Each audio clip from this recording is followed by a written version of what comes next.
Hi everyone. In today's tutorial, we will show you how to add a co-host in Google Meet. This feature is perfect for managing larger meetings, sharing responsibilities, and making sure everything runs smoothly. To use this feature, you need to be a premium Google Meet user. Only premium users can add a co-host. If you have a premium plan, go to the upper right corner of your call dashboard. Click this. Then, to add people, click, and if you want this person to be a co-host, click these three dots. As mentioned, only premium users will see the co-host option.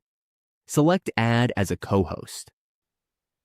Once you do that, the person will be added as a co-host and is ready to help manage your meeting. And that's it. Your co-host is now added and ready to help manage your Google Meet session. With this simple step, you can run more organized and effective meetings.